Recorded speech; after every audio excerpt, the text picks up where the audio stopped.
You're listening to Studio 57 Radio, your home for underground hip-hop, rap, and R&B. Studio 57 Radio.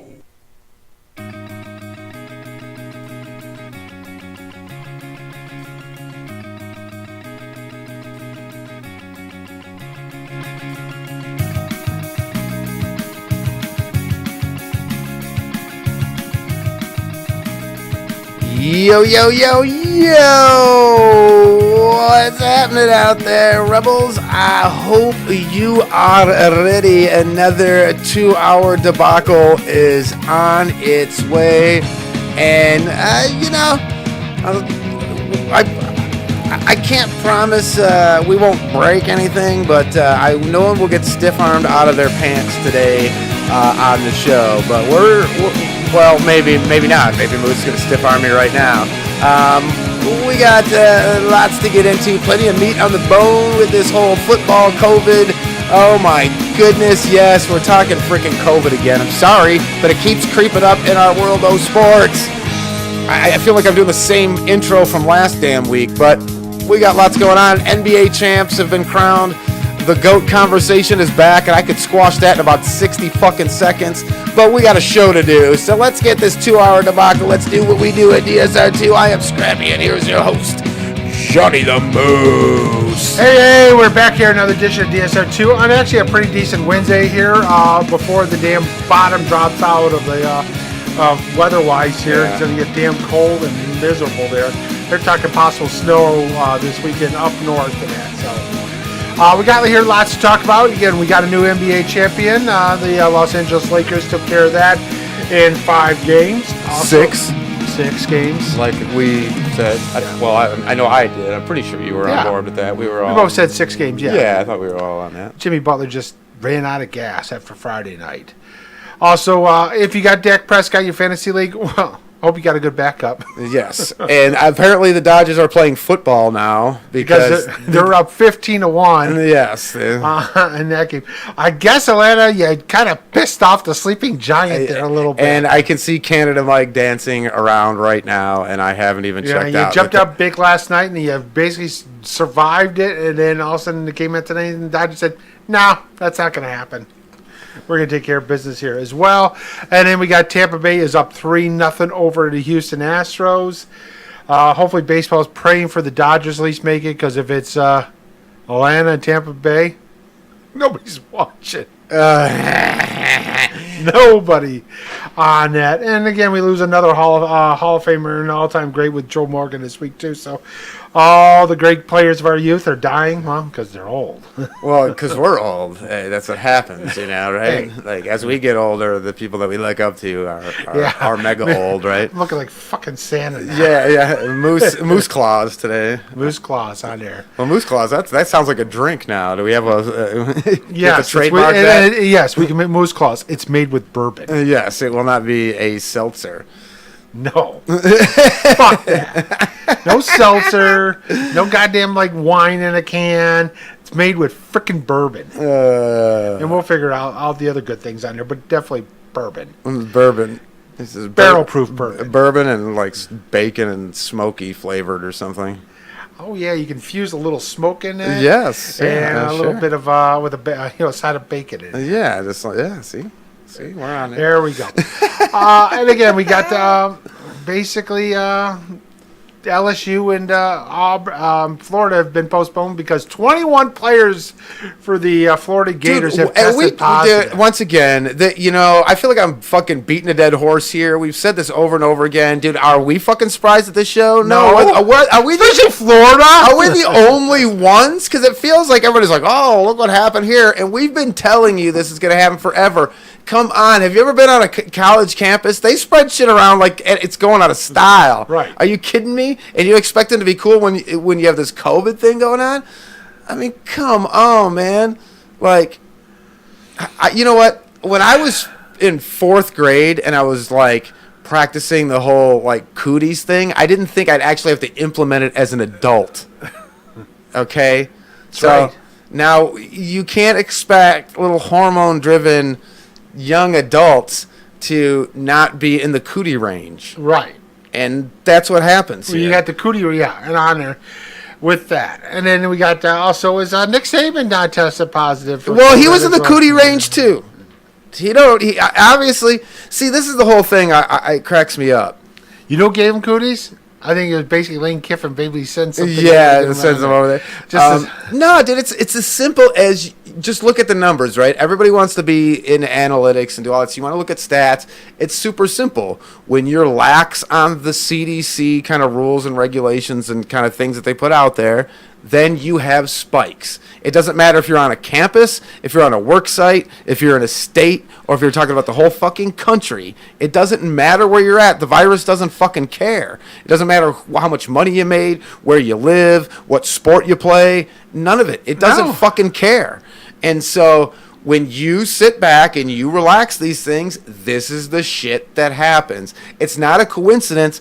Cats that are kind of like anti-maskers in areas that are anti-maskers or anti-this or anti-that are having these kinds of problems. It's not a surprise when you get into a place where you're not wearing masks and you're not distancing that this shit happens, a la football. When you're and you're trusting young adults to do things you can't trust grown adults to do.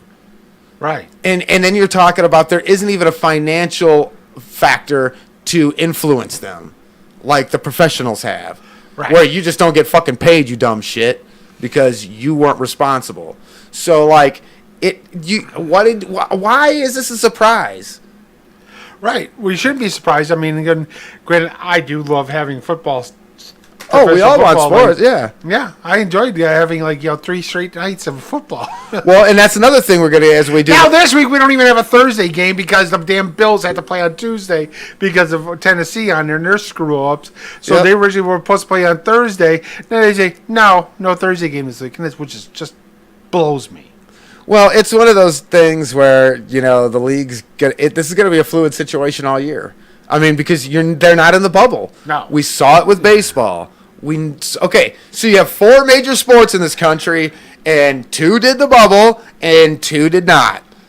And it's not a coincidence that the 2 that did not follow the CDC shit, had the most fucking problems. Right, and now it's just that fucking simple. Now, I don't want to make the intro and the whip around all about the COVID thing, so we'll get into it as we get rolling on here within the show. But this is going to be a fluid situation. It's going to be a nonstop thing, and the NFL will trudge through this. So, but we'll talk about it and how they're gonna work this thing as we get going.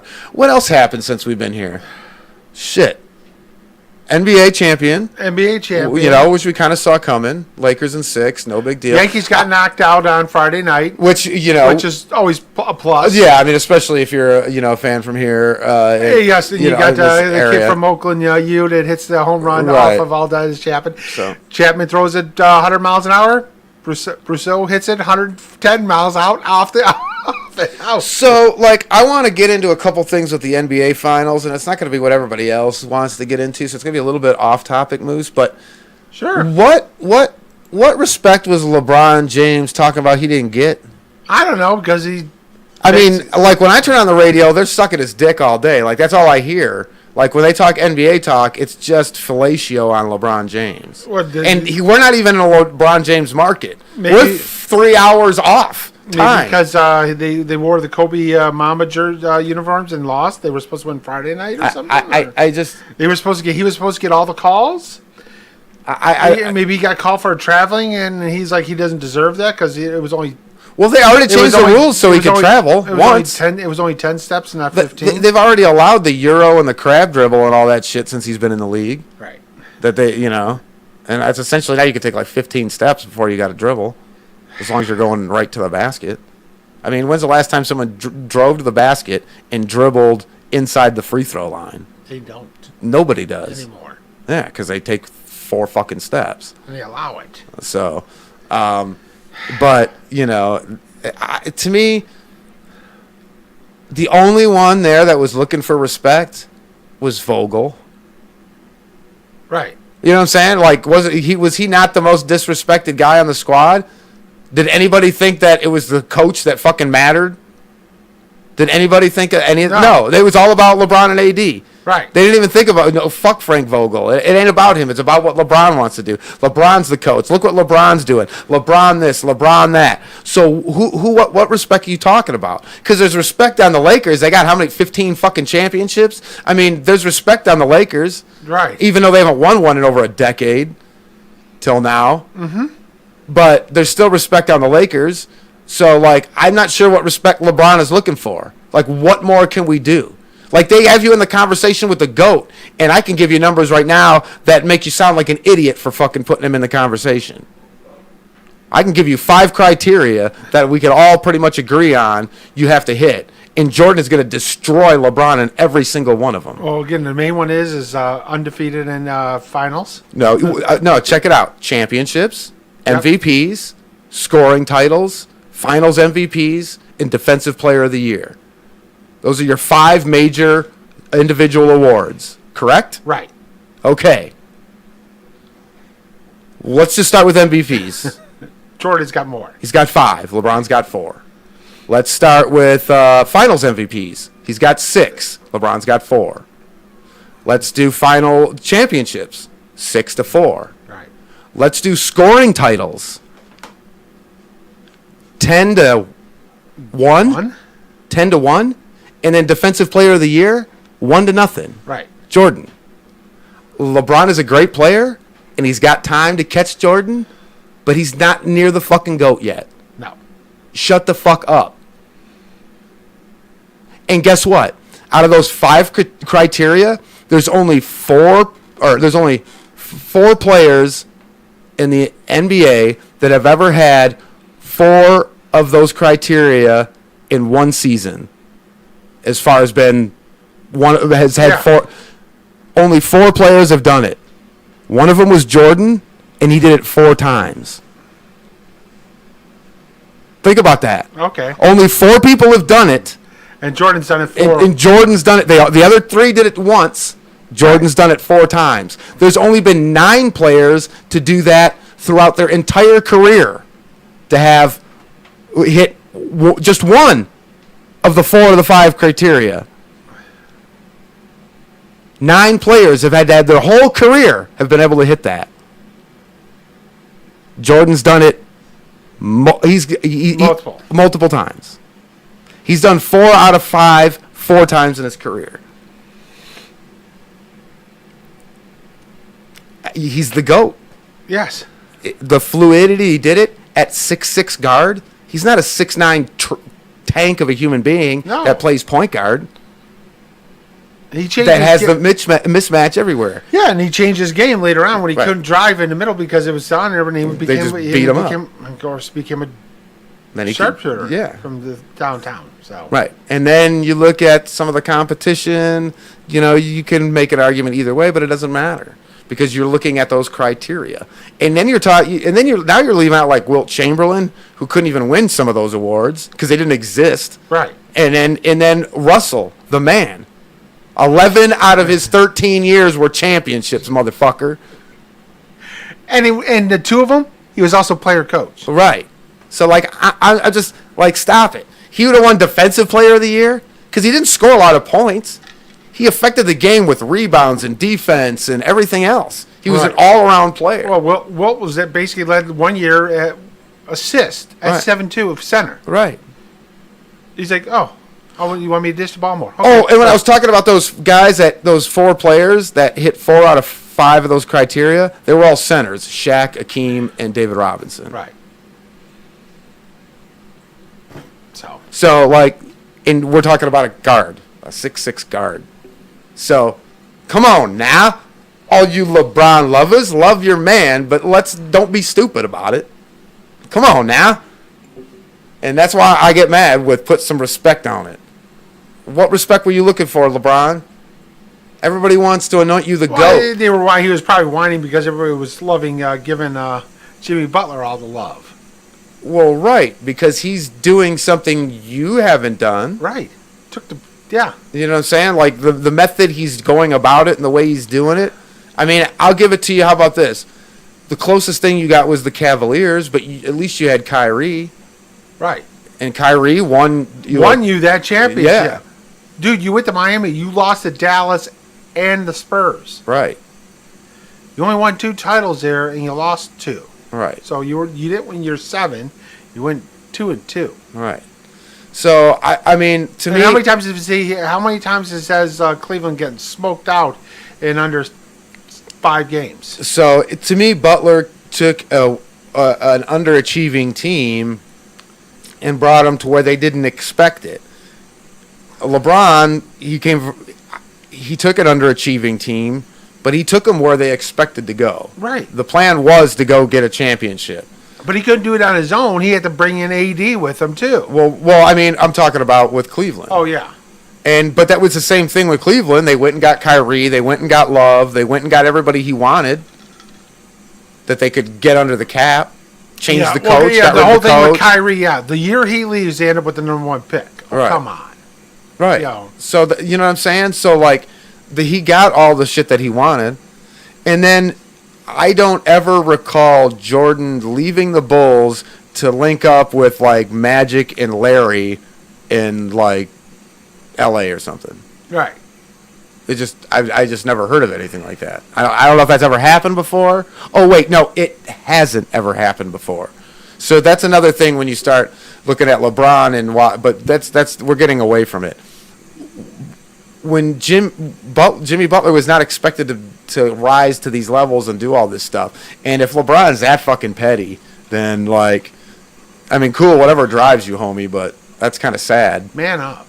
Well, yeah, to me that's sad. Like for somebody that has the world by the balls, that's kind of a sad way to be. So I don't necessarily, I don't know. I mean, maybe that's it, but that's great on there because you're not going to probably repeat next year. Well, no, geez, what if Golden State were to like draft LaMelo? What do you do then? Or like you put that kid on the floor with like 3 sharpshooters, right, and distribute the ball like that. Yeah, I mean, what are you gonna do? I mean, in this NBA, what are you gonna do? Clay gonna move to the 3, and then they'll do Steph to the 2, and let Melo run to 1. Probably, sure. Go small ball. Yeah, why not? Man, that's scary. They could do that, sure. Why wouldn't they? I mean, wouldn't that be insane? That would be insane. Like I mean, it'd be like video game numbers. Yeah, they'd be launching shit from 30 feet all day long.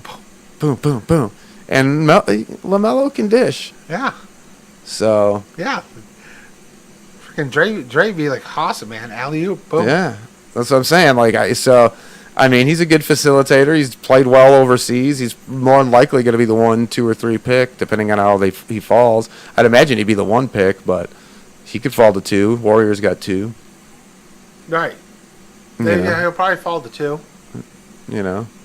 So right now the Timberwolves are 1, and they're projected, I would imagine, to take him. So. How many times did the damn Timberwolves end up with like a top 3 pick and still can't get the damn thing right? Well, that's what I'm saying. That's why I kind of hope they shit the bed. I'd rather see him go to Golden State because I'd love to see the Warriors that setup. It'd be interesting. Interesting dynamic. So, but yeah, I mean, Jimmy on Friday night was ungodly. Right, dude. He rested 46 seconds in an entire game. That's it, dude. He only rested 3 minutes that whole series combined. He just ran out of gas. That's ultimately what kind of happened with the whole team when you play from behind as much as they did. And maybe that's where we'll start right here because there's so much NBA or NFL stuff. Let's get the NBA out of the way. Great finals as far as it was kind of what we expected, and we got to see some good stuff. I'm glad it at least went 6 games. I would like to see a game 7 because anything could happen. But, yeah, Jimmy Butler overachieving and, like you said, kind of run out of gas. But I think that's like with the whole team. You can't play from behind in all these series and keep coming back from 20-point deficits and 3-game deficits and 2-game deficits or whatever and sustain that. And that ultimately got him. Right. I feel had they gotten out of some of those series earlier and not had to do and played out in front a little bit more, then I think they'd be better off. Like, you just can't do that shit for very long. You saw that was the Nuggets were doing the same shit. Right. Portland was doing the same shit. Right. They did that just to get into the playoffs, right? Didn't Portland essentially win like 5 of 6 games? Yeah. Just to get in. Just to get in. And a lot of those games they were like behind, and they were behind in a couple series, and we were just hoping to get them to just get into the on it. Yeah. So and they ran on it with it. But yeah, with the Miami the Boston series that took a lot out of them.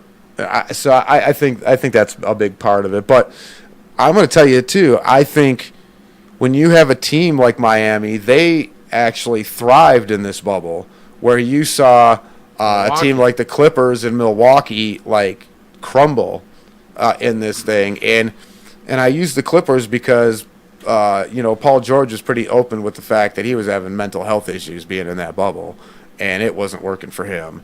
And it was painfully obvious on the court because he was basically fucking useless. And they needed him. When Kyrie's locked down on the best offensive player on defense, it takes away from his offensive game. Right. And they needed PG to be on point, and he just wasn't there. And it was obvious. And they suffered from it. And Coach, Doc lost his job behind that shit. But, whatever, it doesn't make any sense to me, but whatever, you got to do what you got to do. But you've got... Milwaukee, which was by far the best team in the NBA, once again, till the lockdown crumbled. They crumbled inside that situation. But then when you talk to Miami and you look at a team like Miami, or you even look at LA, and I'll tell you why LA benefited here in a second, but a team like Miami where they're all young and trying to come together and buy into something, they were businesslike. Jimmy Butler very much leading the way with that, and they stayed within the bubble, and the camaraderie came together, and what they expected from, maybe next year or possibly the year after, they got this year.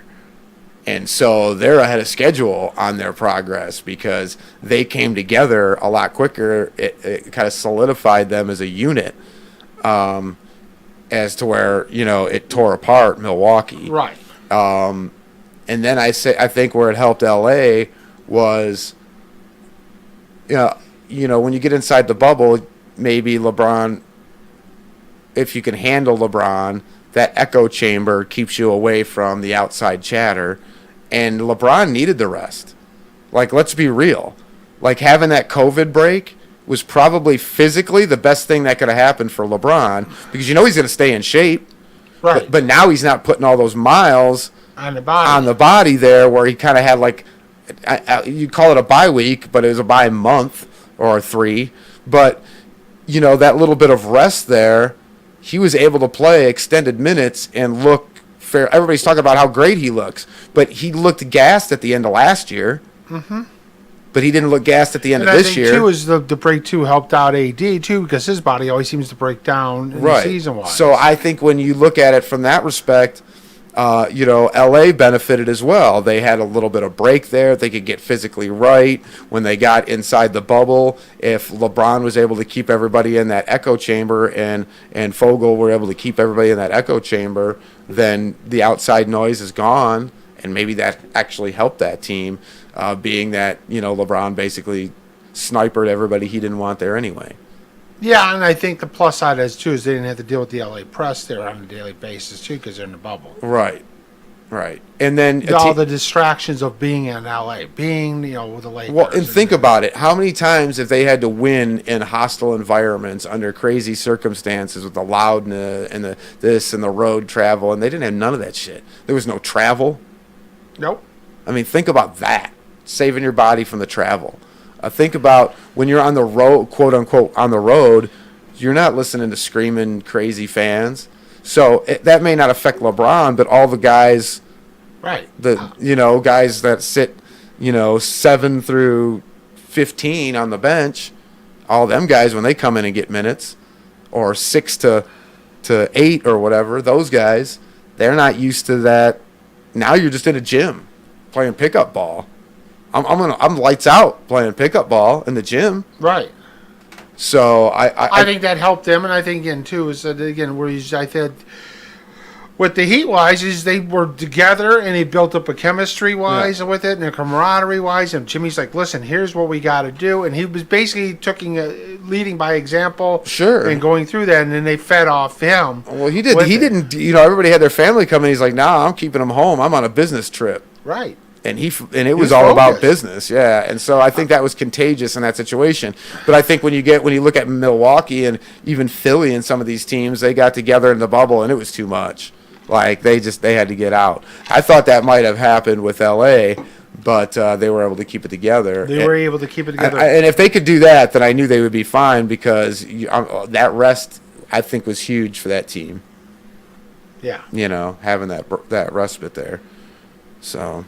But as I said, that Friday night game was fun to watch. Yeah, it was a fun game. There was a couple of fun games in the series. It's nice to. I'm not a LeBron fan because I'm not a fan of like his game, so to speak, because it's basically built on physical mismatches. It's never a David versus Goliath. He's always the Goliath, right? Right. And that's what I loved about other guys like Isaiah and guys like that. They were always David, right? And so. When you look at it from a physical state. But you're watching a once-in-a-generation athlete, and he just won another championship with another team, and he's doing things that, you may not see anytime soon. So enjoy what you got here and enjoy what we got. We got a good product in the bubble. They gave us a pretty good product. Yeah. It was a little at the start, but once they got that garbage fucking lead into the playoffs out of the way, that convoluted thing they tried to do to get Zion in. Once they got that out of the way. Once we got to the playoffs on there, we didn't have to worry about all the BS on there trying to get this team in and that team in. Yeah, that's what I'm saying. It was play ball. It was good. We got a really good product. And so and the Tampa Bay Lightning champion. Yeah. They won last week. We were talking about that a little bit. But we got a great product. Right. In the bubble. And again, people are griping about too. Oh yeah, the ratings are down. Dudes, the Nielsen ratings are inconsequential in today's sports. All right. Well, and it's also about key demos. It's also about the multi-streaming, and you also have to understand that every election year you're down 15 to 20% number-wise. When you look at sports across the board, whether you're talking about sports talk on the radio, whether you're talking about programming around sports that isn't just sports itself, or whether you're talking about sports itself, it's just down across the board. Right. Yeah, the interest level in that is just waned. When you reach a mass peak, you have to plateau and sometimes come down a little bit to earth. And that's kind of what's happening with sports, right? So sports overtook everything for a long time. And now you're getting to the point now where it's like, okay, with all the political unrest and all the different things going on this time of year, and with the accessibility of, also with the timing and the scheduling, everything's off. We're all creatures of habit. All right. So and everything's all out of whack. So you're going to put all of these things into this bubble, shake it all up, and that's the mixture that's causing these ratings. The basketball finals that were 4 months later than they should have. Yeah, none of this stuff it's no one thing that's causing ratings to drop. People aren't sick of sports. There's just so much other shit going on. You know what the other thing is? It's not just sports. Television ratings in general are way down. Why? Political programming. People are done listening to these ads. Right. They're fucking sick of it. So when you turn on the TV to watch a game, as much as you have a certain populace of like extreme idiots that are mad that people are, standing in unison or kneeling or whatever they're doing, but for most normal people, they're just getting fed up with. As soon as it goes to commercial, it's 15 political ads, then back to your game. Right. Like, I just had an aneurysm before we even got to halftime because I can't take in all the political horseshit. You go online and you try to watch it on streaming, and there's a banner on there, and then there's pop-ups everywhere, and it's all fucking political. When you turn on the fucking radio and try to listen to the game or listen to sports talk, what fucking ads do you hear in between? Political. It's all fucking political. Right. I'm tired of it. Dude, when your phone goes off in the middle of the fucking evening when you don't really talk to anybody and it's a text and it's kind of out of, and you look and it's, what is it? Political. It's fucking political. I mean, who's not getting the text too? I'm getting a stupid text. I got two phones. Yeah, and I keep telling them stop, and they keep sending. They still send them anyway. Right. And so that is a driving force in this as well. People are oversaturated with the COVID, the politics, the fucking just the bad news in general. You know, if you're on, I don't care what side you're on, if you're, you know, watching all these social unrest, like there's only so much of it, then you kind of have to like stop watching it, like just for your own mental well-being. Not that you don't want the movement to happen, not that you aren't concerned with other people's well-being or what's going on out there, but like there's only so much of all of this sensory stuff that you can take in, and it is all up in your shows. It's all up in your sports. It's all up in your everything. So I think that is also a part of it. So did I not give you a half a dozen reasons for why ratings could drop? And could that not equal this 20 to 30% drop that we're seeing in sports intake? Yeah. I mean, like on this is like, I was watching part of the game, like some of the games on the phone. Right. Like, okay, Sunday I was at a softball tournament. We didn't get done till like almost 8 o'clock. Right. And that's the thing. Hardcores are going to watch it regardless. Yeah. You know what I'm saying? But the casual fans are going to get turned down on it. And that's what you're seeing. Yeah, I mean, I would pay attention to like football. I mean, all right, what's going on in the game? I mean, just looking at the game cast on ESPN, looking at that, or, we got an hour between games. Okay, click it over to YouTube. I mean, Yahoo. Right. Well, and in this crazy COVID year, you have all kinds of different shit going down, right? Like, so everything you have to do is a process, and everything kind of going on. For me, 2020, I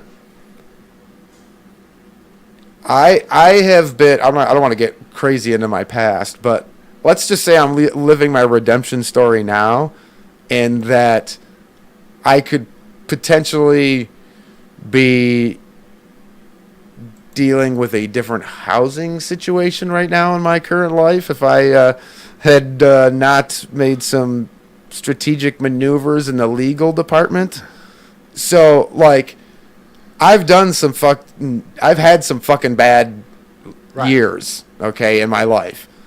And 2020 blows it the fuck away. Any bad year I've had, all my bad years together, 2020 from a shitstorm standpoint is by far been the worst year of my existence for me personally. So when you have that much going on, you know what? Guess what? Like, you're not watching your stupid fucking DVR. No. You don't care about the fucking TV programs. You're not watching your fucking sports as much. Only when you can kind of sneak it in. You go, oh shit, there's a fucking game. And you watch the second half of the game. You know, things like that. Because life has been fucked. I mean, I've been to more funerals than restaurants in 2020. Oh, I believe that. Just soak that in for a minute. Right. Soak that in for a minute as a reality. More funerals than restaurants in 2020. That shit, that ain't where it's at. And so, once again, takes me personally, this is just from a personal standpoint, I have not taken in nearly as much sports for that reason, for the scheduling reason and having overlapping and then everything kind of being all out of whack. We talked about it even on past episodes of Moose where we were like, it's sensory overload, there's so many sports, and we're like, oh, happy, but I can't watch everything at once. So you're missing out, you know. So that's what kind of happens with that too. And once again, like you said, Moose, the intake, how are you taking in your sports now between streaming the audio and games on your devices and Wi-Fi and whatever. I just don't think the intake is up. Now, had sports been played while everybody was in the core of lockdown and there was nothing to watch, the political thing wasn't as ramped as it is now, and you didn't have all those ads running, and I think you would have a different story because people were thirsty for anything to watch. But then when everything became political, now it's like I just don't have time for it. So, I mean, listen to your sports talk, even here locally. We used to have 4 channels, 5 stations here that had it. We've got 1. Right. And they even cut costs and got rid of people. Right. And they, it's a 50-50 on whether you're getting sports that day sometimes. If you listen to their morning show, it's very rarely, it's around sports, but like now hopefully with Jansen in, they'll talk more sports. But I mean, they get on a tangent and talk about other shit, and politics gets into all these shows, and you only have one option to listen to now. So like, you're turning away. So I get it. People are turning to streaming services and are watching stuff that they don't have to watch that shit. Like if I go on my Netflix, I'm not gonna watch no fucking political ads. No. You know what I'm saying? If I go Amazon Prime, yeah, I ain't watching any political I'm not ads. watching no political ads. You know what I'm saying? My fucking Hulu account, nah, ain't going down like that. So depending on your services, like you're trying to, that's what you're going to because that's the only getaway from it. Because when you walk out the door, every time you look at another human being, you're reminded. Because everybody's wearing a mask. Right. And that's been politicized. And then a lot of people drive down the street. All you do is see signs. And there's signage, and there's new rules everywhere you're going to be, and everybody's acting different than they normally would, and all that stuff. You can't do this and you can't do that, and these things can't happen, and the mental health issue. So that all these things come into play on why you're not paying attention to motherfucking television, just in general. Podcasting, way down. I don't want to fucking hear it. You guys can say whatever you fucking want. It's bullshit. Everything's way down. Now, the cool thing about podcasting is people that are into podcasting will continue to podcast because you can watch that shit whenever and listen to that shit whenever you want. Right. So, like, you're not trying to tune in and catch something specifically like when you're watching television or radio. And I think that you have a more flexible listening audience there with that. And so, I don't think it'll be an precipitous drop-off in that particular, but podcasting has dropped off. But I guess it just depends on what kind of information you're looking for. Some people love that shit, and that's what they're looking for, and and that's the other aspect. How many people are like, man, this is politics season, I'm all about it. And they're watching CNN and Fox News all day. I mean, there's those people, too, that would rather watch that stuff. I don't know how. I mean, both of them guys need to go fuck off. But, I mean, there's still people out there that, so I just think all that comes into play with ratings and all that. So, whatever. Sports will always be king of the ratings. I mean, your TV shows are happy to pull 1 million or 2 million, and on a down week, football will pull 8 or 9 million. Yeah. So, it's still king. It doesn't matter if it's down a little bit. It's still blowing away your average television show. So, if you go by the Nielsen, like you said, which doesn't hold the credibility it used to. Oh, my God. You'll get a kick. The Brooklyn Nets are going back to the throwback of the 90s jerseys. Which ones were those? Like the tie-dyed, red, white, and blue. Oh, jeez. The where it says got the Nets on there. Yeah. Well, that'll be interesting. They're still the Nets. Yeah, it doesn't matter. But they're better than the Knicks. Yeah. Well, and they've got a little something going there. Did you hear who's in line now who went visit might be getting hired for the Clippers job? Sam Cassell. Why? He Because he came from another planet? Yeah. Is that I why? was thinking the same- Is that why? Is that why? Because they think he's a super genius because he came from another planet? Because he looks like an alien. He's a fucking alien. Ah. He's from like the planet Moltar or some shit. Tyronn Lue's might be getting the Houston job, and the Pelicans are going to bring guess who? Van Gundy. God, It could have been Why? worse. It could have been the other Van Gundy. Jeff's like, no, I'm happy just doing games on there, and I don't have to deal with this headache. Oh, he couldn't do it. He couldn't do a Gruden and come back. I don't think he could do it. I think he'd I don't pull. think he wants I think he'd to. pull out the last 3 Homer Simpson hairs he's got on the top there. I think he'd yank them right out. He wouldn't last a week. And is it me? Is his head getting longer? Well, your head. I mean, it could be. It feels like. I mean, I know but it feels like it's But growing. talk Like about. I mean, you talk about two guys on there. They're this. brothers on there. They look nothing alike. no, they don't. Man, if they I'm don't. their father, I'd be punching my mother. Their mom. Right Yeah, now. which one was the milkman's kid? Yeah, right. Because you got one guy. I mean, One guy looks like the hedgehog. one kid. Yeah, one kid. Exactly. One looks like Ron Jeremy, and the other one looks like a toothpick with a fucking Looks like a jelly bald bean Woody for a Allen. head. It's got a peanut head. He looks like one of those 2-shelled peanuts for a head. Just keeps growing. God. So we got a couple weeks. We got about a week till free agency, and then we got a month to the draft. Oh, yeah, well, as Lions fans, that's our Super Bowl, so we're just thinking. Piston fans, and it's not our Super Bowl because they always fuck it Oh, up. NBA fan? Okay. Yeah. NBA. Yeah, no, they. It doesn't Because matter. Pistons always fuck it up. It doesn't matter. They don't ever get a. When do they get a good pick? If you get outside of 7, there's nothing Well, worth they are picking drafting for. 7 this year. So. I know, but who is there in the top after 5, 6? Tell me after the top 5. I just said LaMelo. He's going to be 1 or 2. So Wiseman will be 2 or 3. right. So okay, keep going. You got any names for me? Yeah, bam. Yeah. You're rolling in your head trying to I'm trying find to him. think on, So by the time you get to 7, who the fuck is even there? That's why I even laugh about the NBA draft and having 2 rounds and all this. Why? Why? Fucking why? But then you get Miami, you get Duncan Robinson off of non-drafted free agent, and That's what I'm saying. Do 1 round, do it the right fucking way, where the shittiest team gets the first fucking pick, and then everybody else goes into a free agent pool, and y'all just fight it out.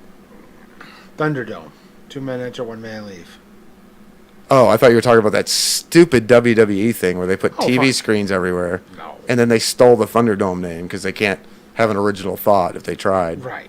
No, I'm talking No, about. no, okay. I'm talking about the Actual the Thunderdome. Thunderdome. Yeah, right. See, okay, I was just confused because I And, turned first, and again, I turned on Fox on not Friday. only and I did was like, what the only fuck? did the WWE steal it on there from Mad Max and George, Right. but they also stole it because that used to be the name of the original arena for the Tampa Bay Lightning. It used to be called the Thunderdome. All right, yeah, no. So they can't even steal it. Be the first one to steal it. They have to be the second one. To Yeah, they steal stole something that was stolen. Yes, I always find that funny when the guy who robbed the bank gets mugged.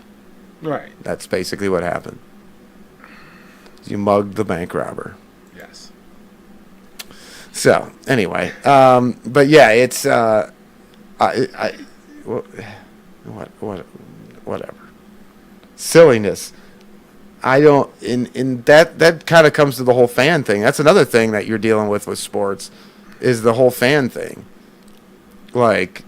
And you're going to deal with that with the NFL because they're trying to find ways to get fans in these fucking stadiums, and the Saints want to go to another building so they can have fans in it. Right. And then they may have to move the damn Super Bowl because it may take place the same time as Mardi Gras. Yes, it's going to get moved. Guarantee it. Yeah, because in the NFL, It's gonna be- no, we're not dealing with that fucking mad. And to me, how the fuck do you have Mardi Gras in a COVID situation? They don't care. I mean, give me. I know, but that's what I'm saying. How do you have Mardi Gras? Dude, they need to you want to build a wall? Put it around New Orleans. Right. Put it around the whole state of Louisiana because again, not only is it basically is they're blaming losing because their team sucks this year because everybody left to the NFL, but they wanted stands in there. We lost because we didn't have stands in our fans in our stands. All right, and then you got every fucking hurricane just taking a beat bullseye at Louisiana. Bam, bam, bam. And then you get dumb white people basically swimming in the fucking water and then with alligators coming right up to them. Yeah, they don't care. Fucking white people. I saw that one, dude. too. White folks are I crazy, saw that man. one. The Fuck guy up, swimming man. on there, and it's like, you just like hanging out, floating in there. Yep. Comes this freaking 6-foot alligator. Dude, the moment I see that head pop up, I'm out of the boat. I'm back in the boat, man. I'm out of the water. Fuck that. I'm like Jesus. I'm walking on that shit. I'm like a cartoon. That or I'm Moses. Part that motherfucker. I mean, fuck, man. I'm not sitting there. Now he just comes up there like, oh, it's okay. I'm like, dude, that thing is like going, I'm going to take a bite. Those crazy white folks that fucking are all about them. It's like the Steve Irwins of the world. Now, I don't want to make fun of a man who passed with a freak accident, but that fucking dude is lucky he didn't get mauled and killed long before that freak accident, because he's like, oh, they really hate it when you do this, and it's like poke him in the fucking eye, like, you fucking maniac. But it's the same thing with the swamp people. Okay, guys, I'm if you don't know, now you know. I have a recording studio on the other side of this wall, and I do some soundtrack stuff. So some of my music is made it to swamp people. So I watch swamp people occasionally just to see if my little sound made the backdrop of one of the And you have scenes. to put closed caption on because you know what the fuck they're saying. And them motherfucking crazy ass crackers down there are fucking nuts. Jumping in fucking rivers and wrestling fucking crocodiles for fucking $3 an hour. Doesn't make any sense. So they can fucking sell shit and make shit. We're gonna catch that crocodile. Yeah, and then they're speaking English, but you need subtitles. That's fucked. Shoot it! Shoot it! Yeah, what? Fuck this. I'm like, did you just do the worst Adam Sandler impression ever, or did you actually fucking say words to me? Not as crazy as these idiots out there that actually jump in the water with the great whites. Oh, that's another shit. The crazy ass thing. I love. My bucket list is going to shark cage under, but I want a goddamn titanium cage and go in there with a great white. I want to see it because it's cool.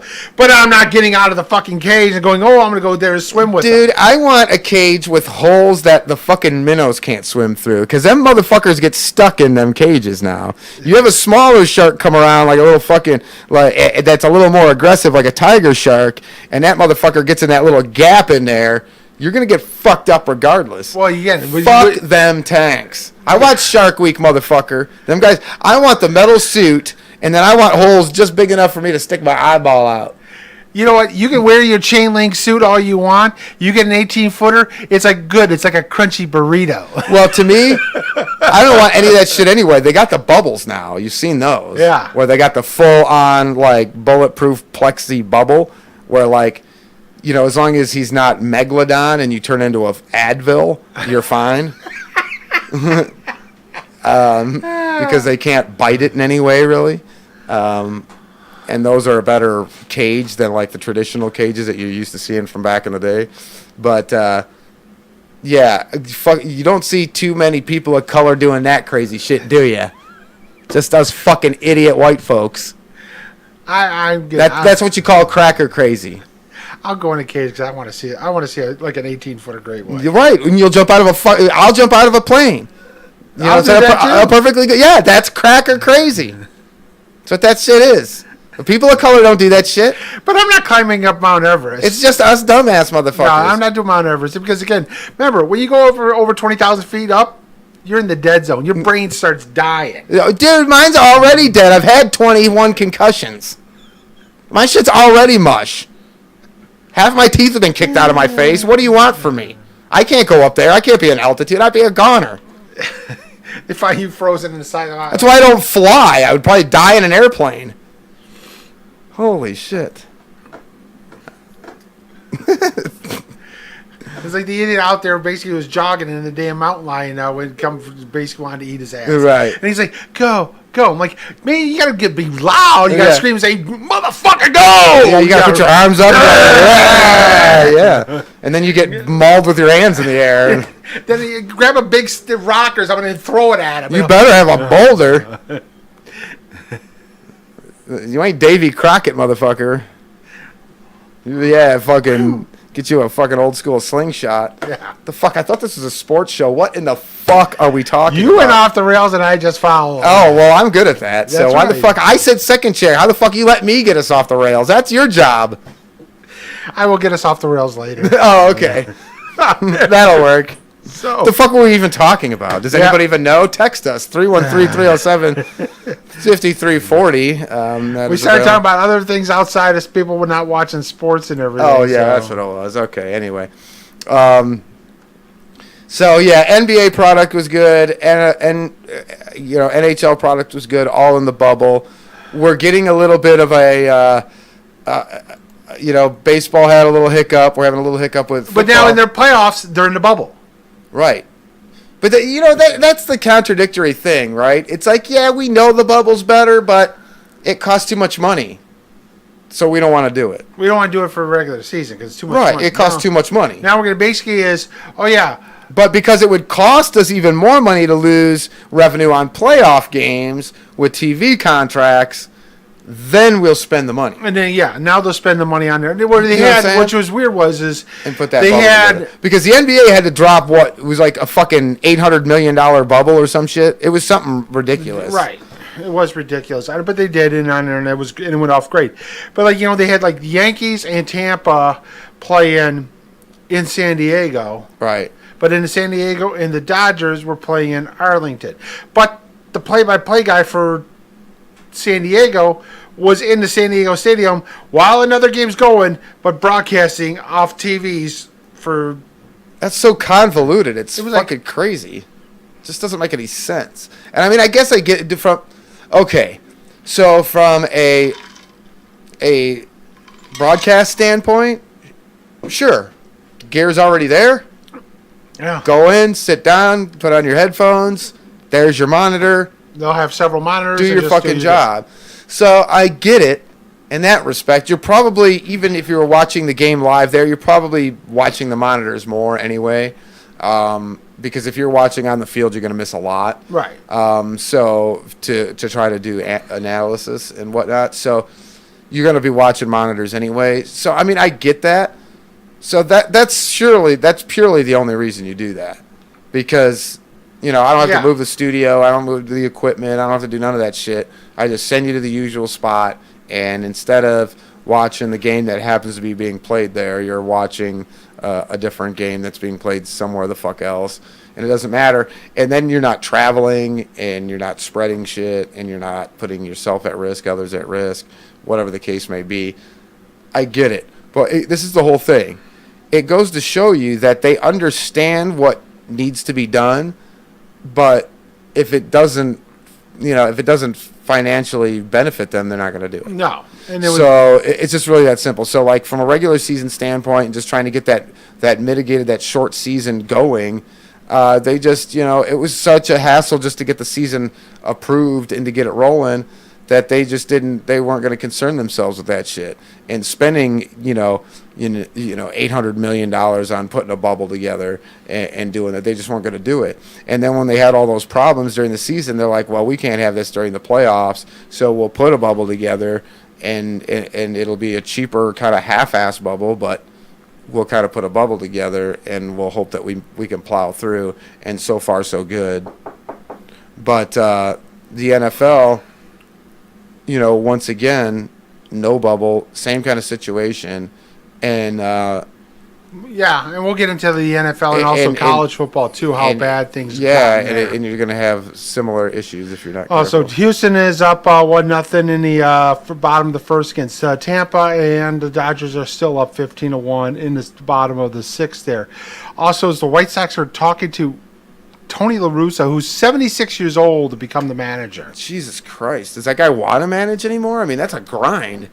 I mean, I guess... Dude, I mean, again, first of all, it's like... All right, I mean, I know you just kind of, like, put up a lineup card, for the most part, and then you don't 76. But 76 and the travel and the headaches. Oh, he doesn't want to get on there. Why? Go back because, supposedly him and the owner get along or whatever, because, La Russa was there. Why not the front office then? 40 years. Well, La Russa's not really a front office guy. But he could be like an advisor to the... He is an advisor to, like, baseball anyway, so he's like, he got a cushy job. So, dude, why would you want to go on there? Yeah, First of all, what the hell's wrong with the White Sox on there? I know the previous manager, he stepped down on there. They made the playoffs on there for the first time in a couple years and that, but freaking Tony, this is the best you could do? Dude, they don't know what to do. Because let's bring back Jim Leland. Oh yeah, he's 72 now, but that's all right. well, this is the whole thing with it too. It's when baseball just retreads a lot, right? Who's the new up and coming guy? So that Right. I don't know that they can identify that. So then now you're going like the ultimate Well, retread. yeah. Well, for the Tigers, they're going to do something stupid like bring in Donnie Kelly Baby or Marcus Stems, who's the hitting coach for the Yankees.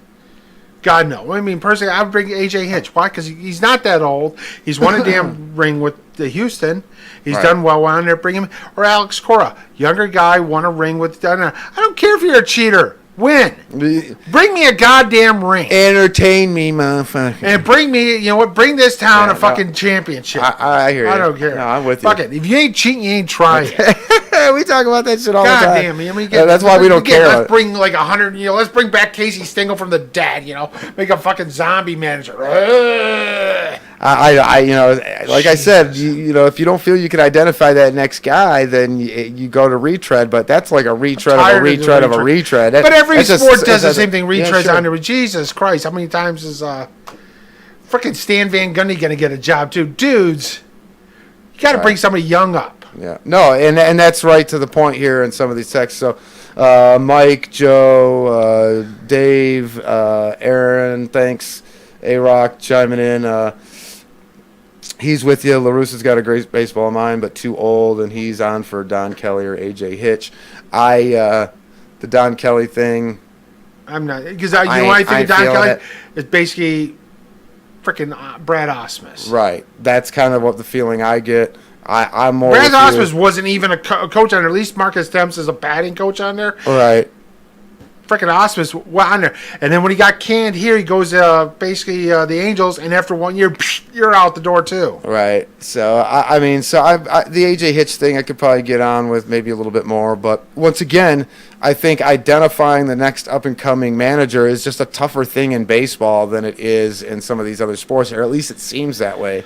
And these guys just aren't comfortable with. And like I said, when you're not comfortable, you retread. But how do you retread a retread of a retread? That's kind of the way I feel with that. So nothing against, but it just, like you said, can we get somebody that is, that doesn't have like every piece of his wardrobe's older than I am? I mean, Somebody that actually shopped at Sears for suits. yeah, exactly. The Johnny Miller collection. Jeez. He's still got patches and shit. With the wide lapels on. Here he is wearing the Omar Sharif collection.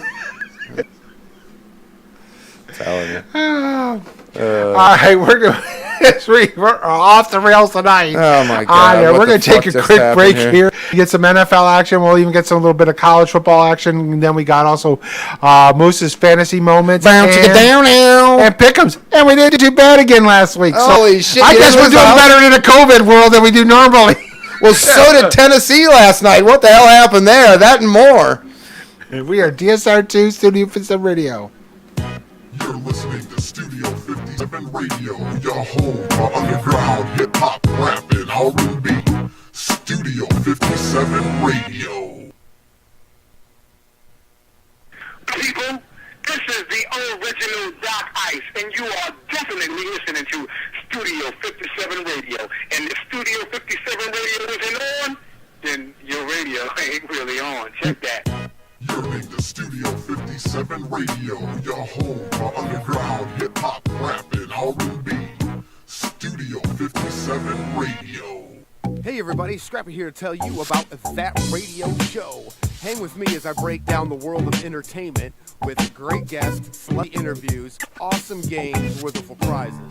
Also, we've got the biggest library of underground hip-hop of any station on the net. You mix in a little stand-up comedy and a text line so your voice can be heard, and you got a pretty good little show. But add listener-controlled programming? Yeah, you heard me. The listener-controlled programming, where you, the listener, can decide what makes it on the air. And now you've got the greatest show ever created. So join my show, your show, our show, the people's show, That Radio Show, each and every Tuesday, 7 p.m. Eastern Time, only here on Studio 57 Radio. Hey everybody, this is your boy Big D, here to tell you about Mark for Life Tattoos. Guys, this place is the cleanest, most laid-back studio in Metro Detroit, and the artists are top-notch. And if you're like me from the D, you need to stop in on Fridays for that D-Day and get your Old English D for only $20. Not interested in tattoos? Mark for Life does body piercings. Mark for Life is located at 22533 Van Dyke in Warren, and the guys are there 7 days a week from noon to 9. So give them a call at 757-2222. That's 586-757-2222. Tell them Studio 57 sent you and get 20% off. So what are you waiting for? Call them now.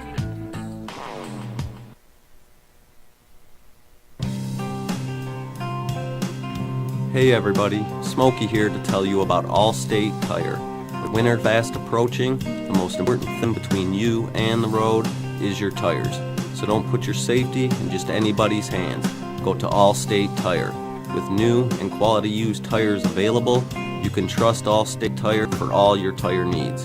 You can visit them at 14208 9 Mile Road in Warren, or give them a call at 586-779-8759. Allstate Tire, your source for quality new and used tires. What's happening, everybody? Scrappy here to tell you about Love and Life Club. Love and Life Club is a social networking club that's located at 19960 James Cousins. That's a Lodge service drive between 7 and 8 Mile Road in the D. You need to stop in for $5 Fridays for great music, food, and drinks. I personally recommend the chicken. Love and Life Club is also available for rental for bachelor parties, wedding receptions, or any party for that matter. For more information, log on to www.loveandlifeclub.com. That's loveandlifeclub.com, or call D at 313-999-2824. That's 313-999-2824. That's Love and Life Club. If you love and life, you need to be in the club. Taking over this broadcast for the Ultimate Underground. Studio 57 Radio Original. You know, when you hear that sound, you're gonna have a good time. It's the sound of the Ultimate Underground live concert webcast from the Detroit area. We go to the most famous, or should I say, infamous venues in the D and bring the underground music scene.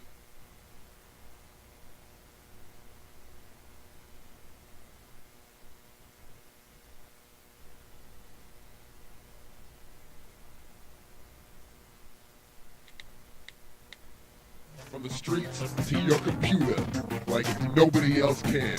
There's only one catch.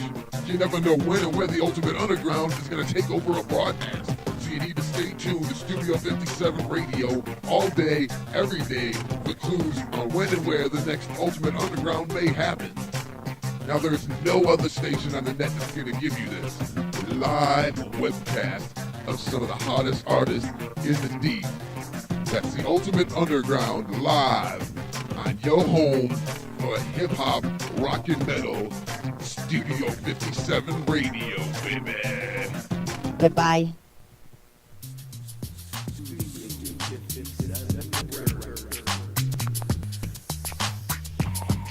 You get what you want, cause we got what you need. Studio 57, serving streets of the D. Recording, mixing, mastering, or great beats. We do what we do to keep you hot on the streets. You get what you want, cause we got what you need. Studio 57, serving streets of the D. Recording, mixing, mastering, or great beats. We do what we do to keep you hot on the streets. Studio 57 is a 32-track digital record studio that utilizes Full Edit, Pro, Shure, AKG, Sennheiser, Yamaha, Korg, Mackie, Boss, Ibanez, Fender, Fruity Loops, and many, many more to make your music pop. Experienced and friendly engineers, Studio 7 feel like you're home away from home. With beat creation, mix mastering, digital media conversion, and DJs for any event, Studio 57 Records is your one-stop shop for all your music entertainment needs. We have online bill pay and flexible payment schedules. That makes Studio 57 the place to be. For more information, visit Studio57records.com. That's www.studio57records.com. Or call us at 586-420-3390. That's 586-420-3390. Or log on to Studio57records.com.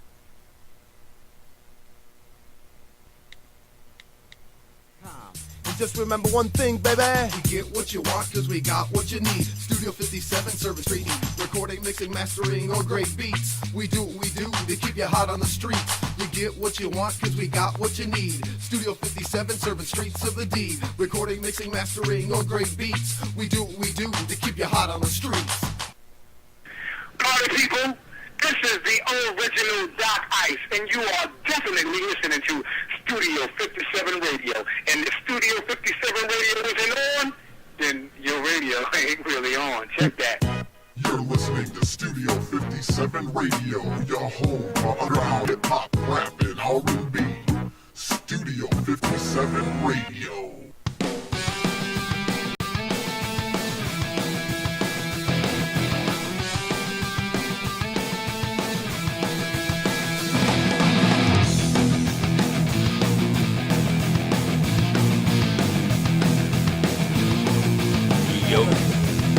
Yo, what up, Rebels? Another edition of DSR2. In hour one, we acted like total jackasses. Guess what'll happen in hour two? More of the same! So, without further ado, let's do the do when we take a number two at DSR2. I am Scrappy, and here's your host, the man, the myth. He ain't spitting shit, he's speaking the truth. Johnny the Moose. Hey, we're back here for the second hour of DSR2. In case you missed it, we went off the rails. We covered everything. We covered it, the thing, everything going on with the NBA, basically MLB action going on. Basically a breakdown what's happening in on there. Florida, you can't get your head out of your ass there. What the fuck's going on? Nick Saban, sorry. Well, I'm not really not. I mean, your defense sucks. Dude, you gave up 48 points of freaking Ole Miss last week. You ain't going to win it with that defense on there. I don't care, even if you did score a ton of points. It's not happening. All right, so again, we're going to break down a little bit. Again, we went reverse because we're going to do NFL action going on. We'll get into some other issues with college football. We'll talk a couple of the good games on there. Maybe we'll have some good games this week, but we're not going to have LSU Florida because that's postponed. Another one. Yeah, we'll see what happens on there. We all got goodies. So, and again, as we said, our pick'ems last week, I think we got 10 right on there. It wasn't bad. I think, 13 games or 12 games? Yeah, it wasn't horrible. You didn't lose the fucking house or any of that shit, so we did all right. There was only two. I think we were only wrong on two of them, and basically that was the Buccaneers and the Bears Thursday night there. Yeah, but Tom Brady can't count to 4. Just things that you didn't expect to happen kind of happened. So, did anybody see fucking Kansas City losing? Not at home. You know what I'm saying? So some of those things, it is what it is, right? What do you do? 313-307-5340. Get in on the conversation. We are on Facebook, YouTube, TuneIn, Stitcher, Spreaker, all that crazy place. Studio 57 radio across the board. If you do want to tweet at us, it's Studio 57. And, of course, Studio57radio.com is where it's at. Stream us on all them places. Check us out. If you missed any portion of the show, go to one of them places and catch up later if you'd like. We love having you, even if it's just for a few minutes. We've been talking about all kinds of crazy stuff. You can get in on the social media. We'll try to get in those chat rooms and try to read some of that stuff. But if you want to make sure I get it, the text line's where it's at. Last week, our mascot made her debut here, and we got some text about our little studio cat who is just out of the camera range right now. And last week she's on the floor and she could care less about us. I know, and it's funny because she could care less about us when she stomped all over the studio equipment last week, right? Yeah. But it's funny because I got a couple of texts on her. One was like just goofy ones. Oh, where'd you get the kitty cat from? But the two that I liked was I don't think you should call her midget because that's offensive. You should call her little cat. And I was like, well, a 70-year-old woman named her, not me. She's adopted. And that's why I call her Midgie, because I stay away from the politically incorrect. And you say politically incorrect, but it's just like not being an asshole. Right. It's not really politically incorrect. It's humanitarily correct. It's anyway. And then the other one was only pet the head. It became a hashtag in our fucking text. In our text things, they hashtag because when I told you not to rub the belly, it's a trap. Yeah. The belly trap, only pet the head. So I've got like 4 hashtags of only pet the head in the text message after we went off the air. You know what? We for the hashtag only pet the head. We need to bring back the old picture of Nate Dogg, former host. Oh yeah, where he was wearing that hat. Oh my God! Only pet the head. Well, I like told him, I'm like, hey, you're taking your role as the show dick way too far. I mean, when I told you to ramp it up a little, that's not what I meant. That's not what I meant.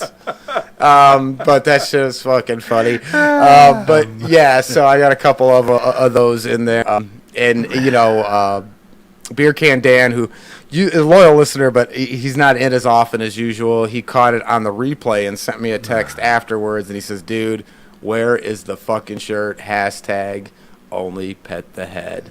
And I was like, "Oh, I guess I gotta make sure now." Yep, shirts, and we're gonna copyright that. So. Yes. So when you start seeing the hashtag only pet the head, yeah, that'll be interesting. So how things take a weird turn in the show, that's why you guys will apparently listen, because you do it to us in the text and during and off the air. So I appreciate all you guys on that, and I love you to death. So anything you guys want to go and talk about, get in on the text line.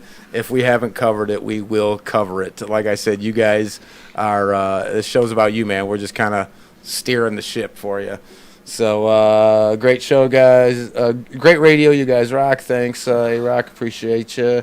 And yeah, Mike, Dave, Beer Can Dan is back in the text. Nice. Thank you. All right, good. We got him back. We got him live today. So sweet. Beer Can, thank you. So yeah, I mean, it's been a little crazy, as we said. As Brady can't count to 4 anymore. He's old. Yes. Buccaneers lose to the Bears 20-19.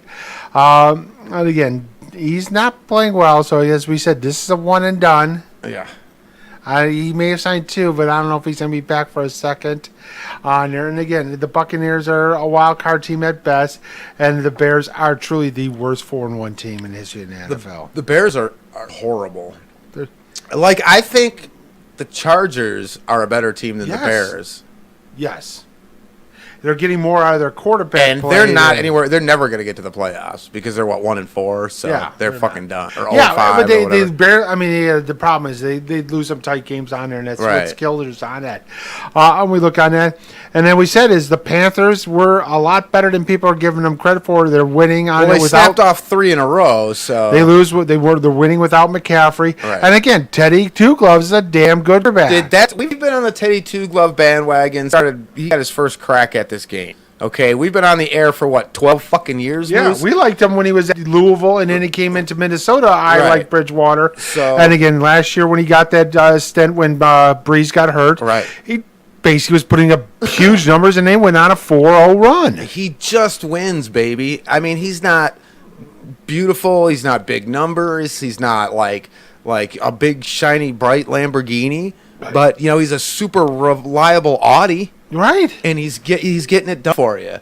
Exactly. So I like it. We called that one last week. Was down there, and the Falcons lose, and they immediately fire their coach and general manager. Well, and again, both of them should have been fired last year. And we had Jimmy was in here on, not our Jimmy, but another Jimmy in the text was in on it. The conversation last week when we were talking about O-line and Gase and everybody needs to go, and he was on that shit last week. Right. And he's an Atlanta fan. He's down there in the ATL, and so this is no fucking surprise really, other than they should have done it last year, like you said. I don't know what they were thinking. And then with the whole Matt Ryan situation, you got to make a decision on that because it's kind of like the Detroit and Stafford situation. And Matt, he's been in the league. Been in the league another 3 years before that. So he's mid-30s on there, so he's on there at the end. Yeah, and so we said crucial. We did not see the Raiders beating the Chiefs on there, and it's like, holy crap. No, I didn't see the Chiefs and you got to give some credit to Vegas for what they're doing and all that stuff. Yeah. It's just, I guess they're better than what we're giving them credit for, but I'm still feeling something off about it. Like, I don't feel like they're a fraudulent team like we do about Chicago or anything like that. No, but something, from being one of the elite teams in the league this year, something keeps me from feeling. I can't pinpoint it, and logically, I guess I can't even really explain it. But I just don't know if I'm feeling it quite right. Yeah, we got that. And then the Eagles end up losing to Steelers on there. Steelers are, again, 4-0. And again, the Eagles are just terrible. I mean, their defense can't stop anybody on there. Yet, the bright spot was Travis Fulgham, former Lion, got cast away. Goes off for 10 receptions, 152 yards. Yeah. On there, but again, you try to get cute. But again, he got overshadowed by Claypool. They were Pittsburgh, who had 4 touchdowns. Yeah. Pittsburgh, again, they're damn good. Once again, dude, we knew they would be good. When they didn't have anybody, they still won. Right. I mean, they didn't have the running back. They got rid of the best running back in football at the time, the best wide receiver in football at the time, and the top 5 quarterback in football at the time, all gone, and they still fucking won. Right. So when you got rid of Le'Veon Bell, you got rid of fucking Antonio Brown, and Big Ben got hurt. All those guys are fucking gone, and you're still winning, dude. I want just a taste of that here. Just a taste of that. Like, that's how an organization is fucking run. But you also had, too, the whole thing, Kevin Colbert, Colbert was part of the Lions, management at one point on there. The late Ron Hughes was our head of scouting, and they all left and got kind of jettisoned to go to Pittsburgh, and 20 years later, Colbert's still there, and they've won 2 Super Bowls. So, with that. Once again, they can't hire the right people. Right. Well, they had the right people. They just didn't give the job, and they basically but you keep other guys on for fucking ever as they drive your fucking organization into the ground. Right. And then we got the Cardinals take care of the Jets. Jets are by far the worst team in the history of the NFL. The Lions 0-16. Don't worry, this Jets team is it's trending. Yes, it's trending. On here. So what do? They lose 30-10, and they get rid of Le'Veon Bell. They just let him go. They just waived. They paid him a $6 million bonus because he got it and just said go. And what he did was he goes, even prayer emoji, thank you. Yeah. I mean, it's like, oh my God. See, I'm just kind of curious with Le'Veon Bell, and this is going to be the issue. Like, will it ever be enough? Like, I get the Jets were a horrible situation, but he chose to go there. Right. He chose to go there, and he could have signed with Pittsburgh and stayed there. Well, dude, I got news for you. He could have signed with about 20 other fucking teams. Like, this would have made room for Le'Veon Bell. Right. But he moved up out of here. He was the best back in football when he moved to Pittsburgh. So, I mean, and he catches the ball. Right. He's everything. So, like, and they need that threat right now. Like, so he chose to go to the Jets. So he made just a decision. Yeah, well, he got paid on there. He got $30 million. And that's what you get, buddy. That's what you get. You know, and then it's the same thing with fucking Pittsburgh. You know, you weren't happy. You had all the team, you had all that shit, and you get it, but I want now. Okay, here's your money. Not enough. Well, guess what, motherfucker? You're not getting both. Right. You're not. Because there isn't a fucking team that wins a championship paying a shit ton of fucking free agents a shit ton of money. Right. We're not giving you. It doesn't work like that. You're a running back. You're not getting it. And now you're pushing 30. Dude, you ain't going to get another big payday. But this ain't the NBA. You don't fucking bring in all these fucking. No. I mean, you can't do it. And Pittsburgh's not going to do it. I mean, Pittsburgh's not going to do it, but you can't. You just can't do it. You can't field a team when you pay a top-tier quarterback, wide receiver, and running back in free agency. Right. You can't even field a fucking team. You have to draft those guys, and you have to get guys in on contracts. You got to catch them in their first 4 years, and then you got to get them locked down to reasonable contracts. Then you got to get long-term deals where you can stretch that money. That's what, and then you got to build a. That's what New England does, right? Mm-hmm. And then you got to bring in, you got to be able to bring in. And then if you look at Le'Veon, where can he go on here? I mean, I've heard is possibly the Bears may make a move on there. Kansas City might make it as a secondary back to give Edwards-Helaire some breaking that, take some time on there. But again, maybe Miami because, I mean, they need one, and they're not that bad of a team either. But again, like everyone's like, oh, and he's going to go to New England. New England's not going to sign him. No. They got freaking 80 running backs already. Yeah, I mean, And I think they found their running back on there. Basically, they're kind of going back to the power running game with Damian Harris on there. He's going to be there. They're going to be that power running game again on there. the only way he goes to New England would be obviously for like no money. Right. And that's not out of the realm of possibility from a New England standpoint.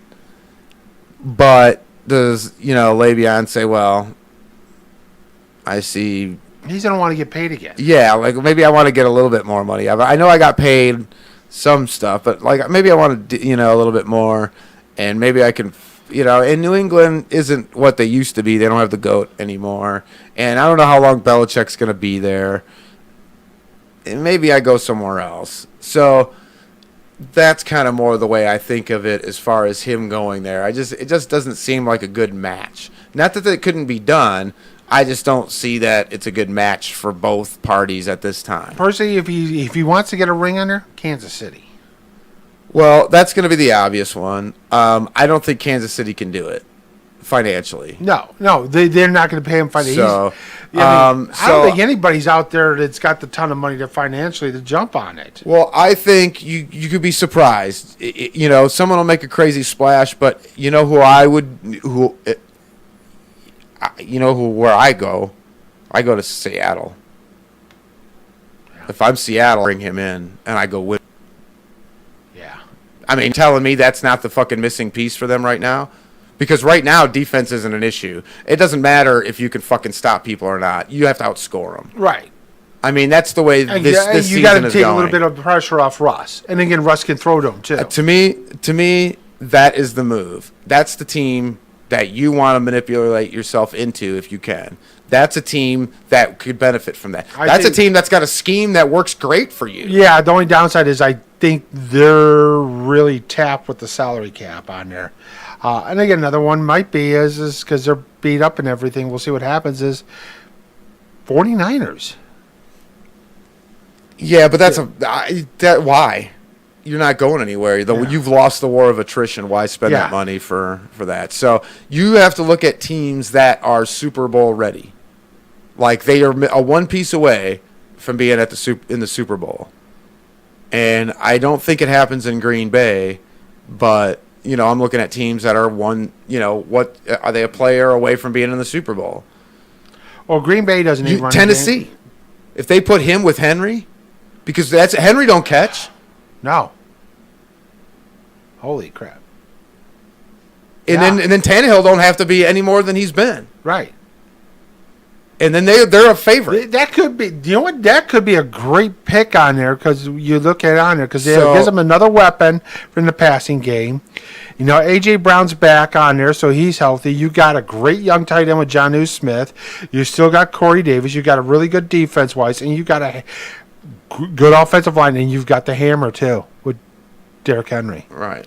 And again, last night was a perfect example. When it got down there where they needed to just hammer him on there, right. It brought in Henry came in there, and he basically killed Josh Norman. Yeah. That was a great stiff arm.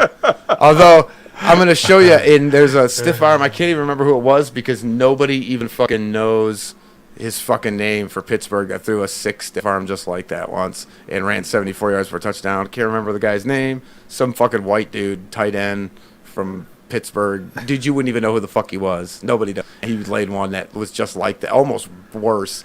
But that was a badass stiff arm. That shit's funny.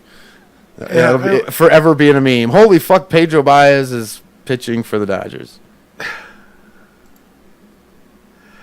And then we got Rams just absolutely destroyed Washington on their basically Kyle Allen got knocked out of the game, 6 sacks, and they bring in Alex Smith. Yeah. Came back. Yep. Why did they again? They were trying to bring in Haskins, but they couldn't find him. And then Alex Smith proceeded to get killed against that Rams team. I feel sorry for the guy. I mean, but he got a standing out, which is great. Yes. Him being on the field after all that on there. Dude, the Alex Smith story is the story of all stories. Yeah. If you haven't seen the docu, check it out.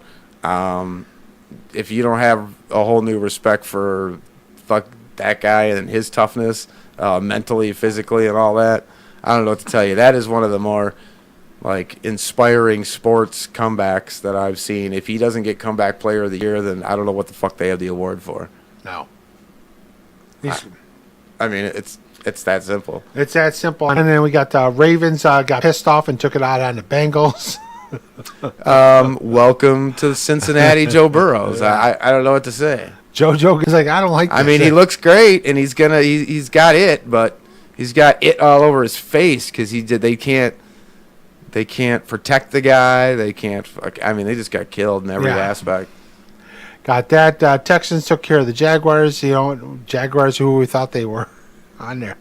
And again, not that Texans are any great, but they got rid of Bill O'Brien. So I guess it's kind of a predictable result. Oh, well, it was so predictable. We called it. Yeah, I mean, that's a predictable result. We called that result. one. I mean, we actually had a Brandon Cook sighting. He had 8 receptions for 161 yards and a touchdown. And Deshaun is like, good, that asshole's out of here. Now I can do what I want to do. Yeah. Dolphins take care of the 49ers. I didn't see that one coming. I mean, freaking Fitzpatrick. I mean, Dolphins are 2-3, but Fitzpatrick's actually played pretty well so far on there. Well, he had one of his shit games, but yeah, I mean, and Tua's they still say is not all healthy enough yet. That's why they're going to just keep riding out Fitzpatrick probably for the rest of the year. Well, it's one of those things where I don't know if it's a health thing as much of a.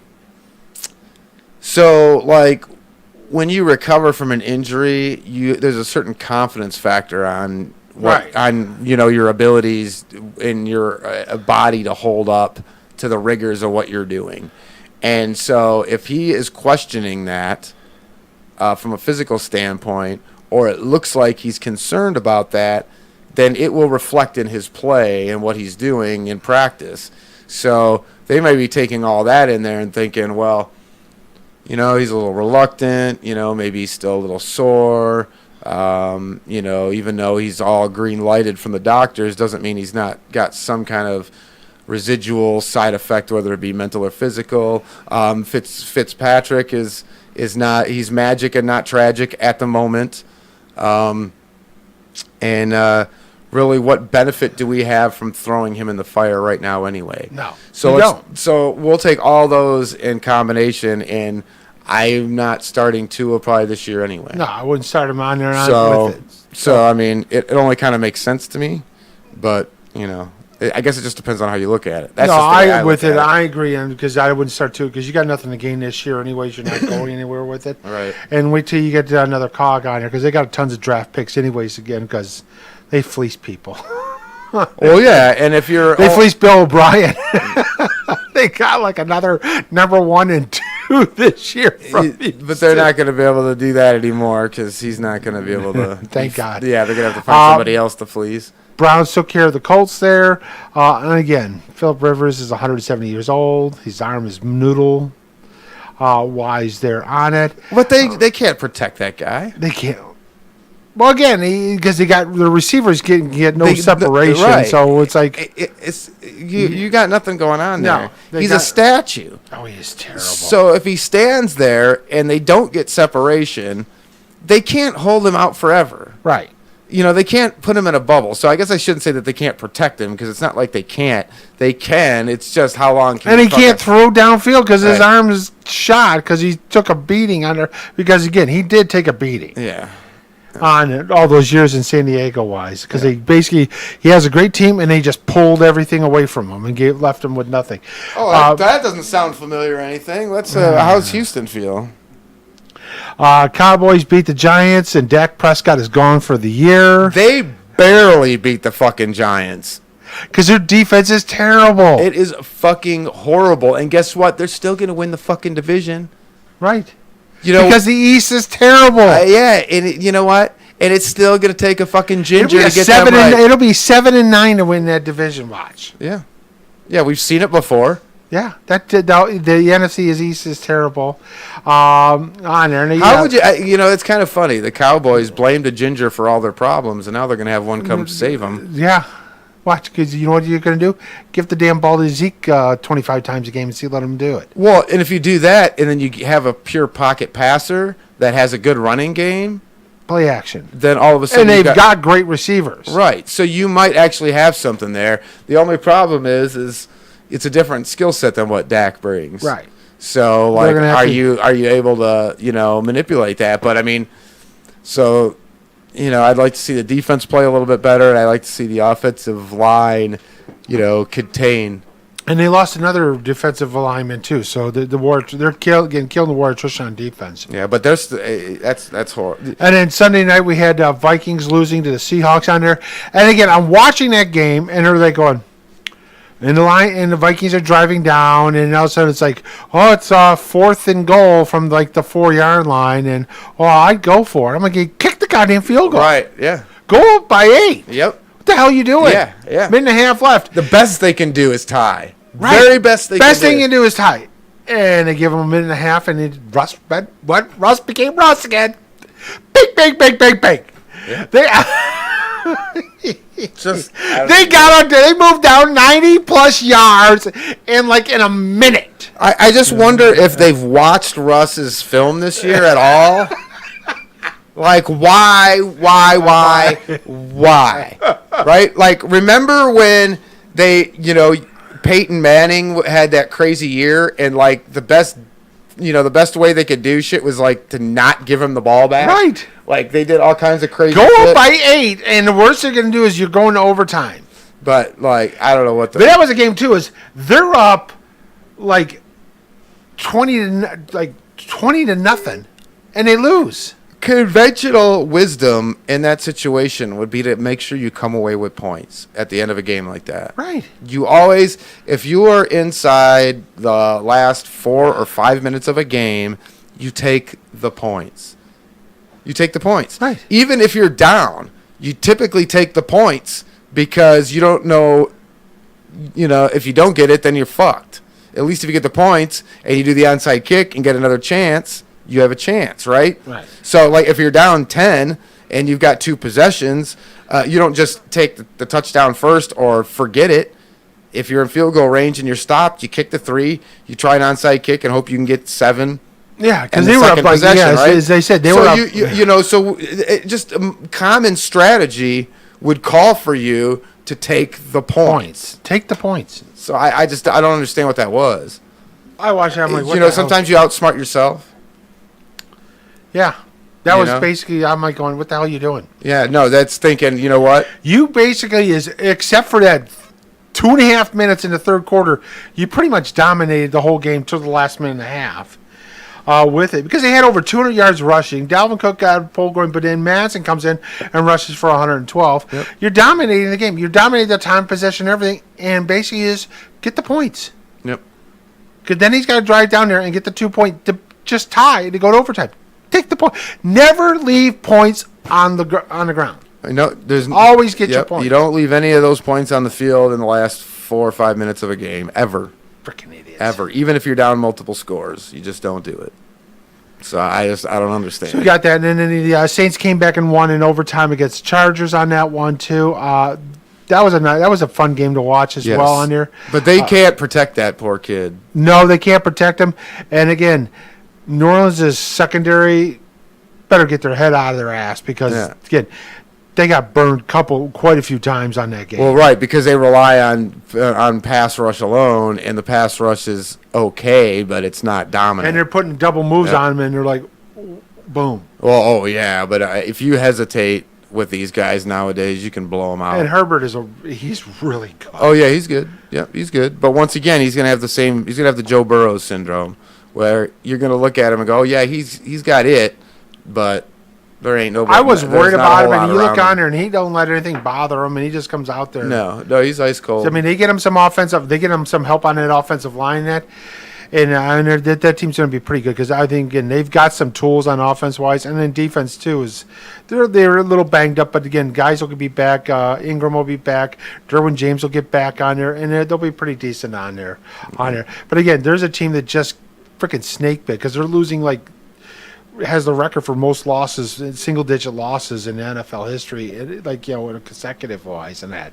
And then we had the Bills and the Titans on there on Tuesday, which was great. And Josh Allen got brought back to earth a little bit, and Derrick Henry, when it came on there, basically has killed Josh Norman. So you're telling me the Titans had all this time where they couldn't be at the facility and they couldn't practice and they couldn't prepare, and then all of a sudden they played their best, most efficient, well-oiled game of the season. Yeah. Because why? They got a pretty good damn coach. No. Because they were practicing somewhere else. In a bubble somewhere? They were practicing somewhere outside the facility. Breaking the rules. Breaking the rules? Oh, without a fucking doubt. You're fucking telling me after what, fucking 2 weeks off? Yeah. And not even being able to go to your facility and go over anything? And all of a sudden, you're played your best game of the season? Right. No. Not buying it for a fucking second. Not for a fucking second. Sorry. Not with that team. They're not that good to do that. No. They're not. So they were coaching them up when they weren't supposed to be. And as we were talking during the break, no, you guys can't claim Mike Vrabel part of the Belichick tree. No. He played for Belichick. He left, and he got his coaching order. Andy Reid. Yeah. Yep. Andy Reid's coaching tree is who you go after. Yeah. If you're gonna go after the tree, I think because Andy Reid's all part of the Andy Reid, Mike Holmgren, Bill Walsh. Right. And it's all part of that tree, the Bill Walsh tree on there. And again, you look at who came out of Bill Walsh. Every guy that's won Super Bowl seems to be under Bill Walsh, it seems like. Well, yeah, I mean, to a certain extent. But and then Belichick, and it really, you look at really, if you're going to go anywhere, it's the Parcells tree, not the Belichick tree. Well, yeah. Tom Payton was a part of the Parcells one. Right. Tom Coughlin was part of the Parcells one. Right. And so was Belichick. Yeah. That's who you go after. Yeah. So, yeah, you just got to, identifying the wrong tree. But that's because you have probably the best coach of all time, so you got to assume he's got a tree, but it doesn't always work that way.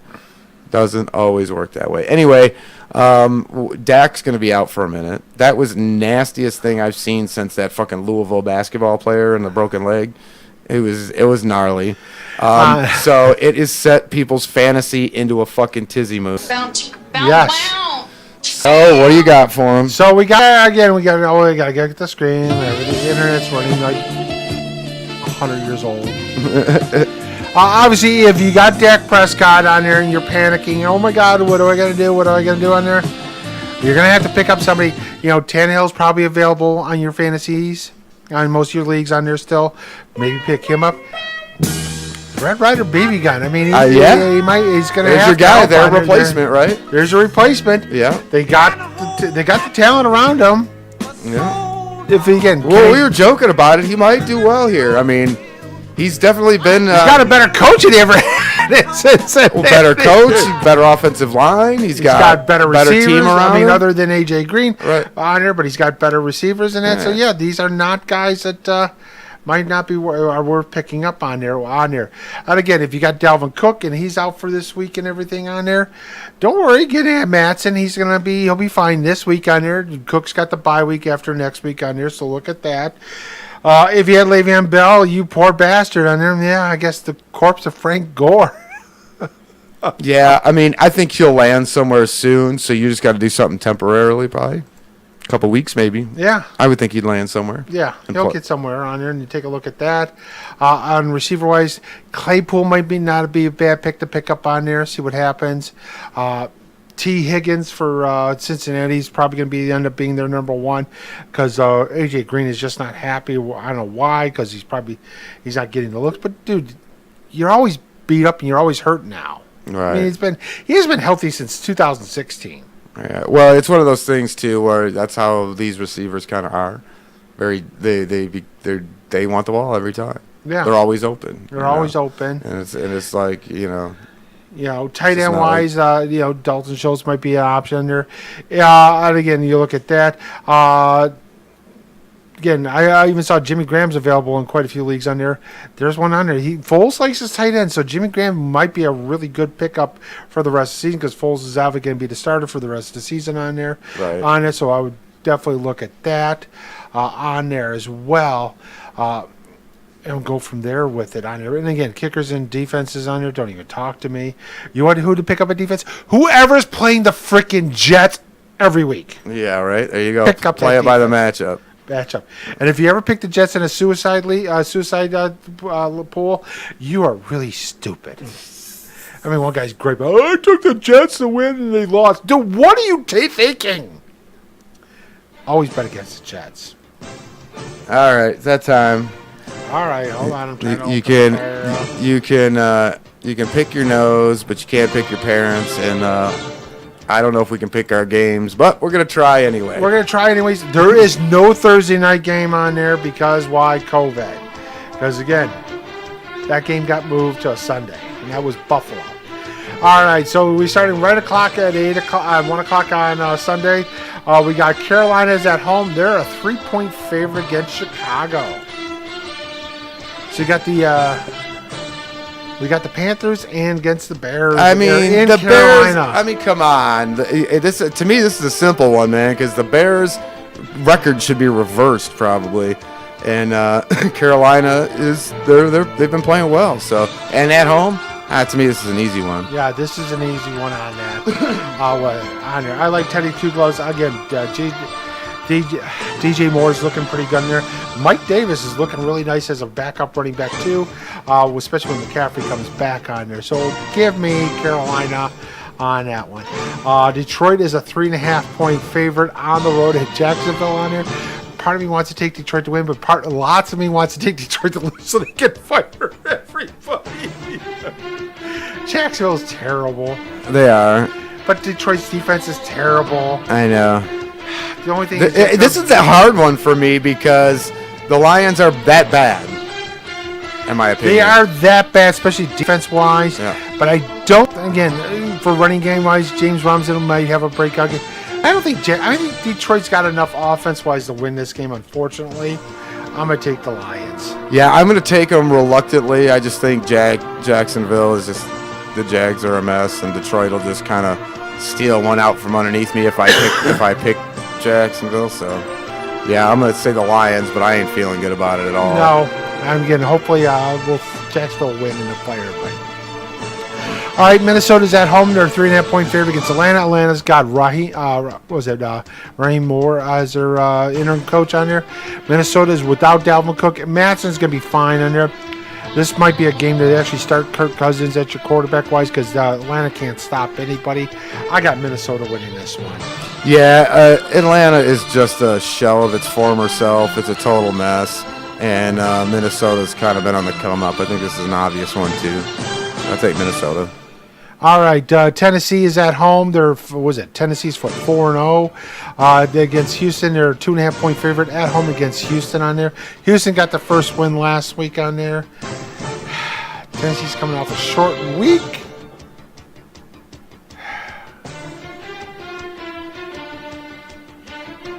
I think Houston wins this one. You're taking Houston over who? Tennessee. I'm going to flip the other way right now. The way Tennessee has kind of gotten themselves on point with the running game and everything, playing the way it is, I don't know. I'm not feeling the Texans. They're too streaky up and down, and with the interim coach scenario, whatever, dude. I'm all about the Titans. All right, we got the game that really who loses? We do if we end up watching this one.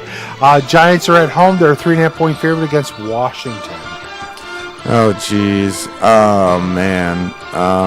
Can I go gosh. pass? Yeah, jeez, this is a tough one. Well, you can only as good as the last game you played, right? Yeah. So I'm gonna take the G-men in this one. You know what? I'm probably they had a better showing. They almost beat Dallas, and Washington has not looked any good since week 1. No, they haven't. They just looked like a dumpster fire to me. So I'll take the G-men. All right, so we got a battle of the Midwest. The Rust Belt. Pittsburgh is at home. They're a 4-point favorite against Cleveland. Pittsburgh is 4-0. Cleveland is 4-1 on this one. Pittsburgh exposes Cleveland as the fraud that they are. Yeah, I mean, Pittsburgh is the real deal from top to bottom. That organization is second to nobody, in my opinion. And their leadership in the coaching department has been obvious. You could have the greatest players in the league go bye-bye, and they still win. And now you got guys coming back, and they're doing what they do, man, winning. And yes, they will expose Cleveland without a doubt. All right, Baltimore's going up to Philly. They're a 7.5-point favorite on the road.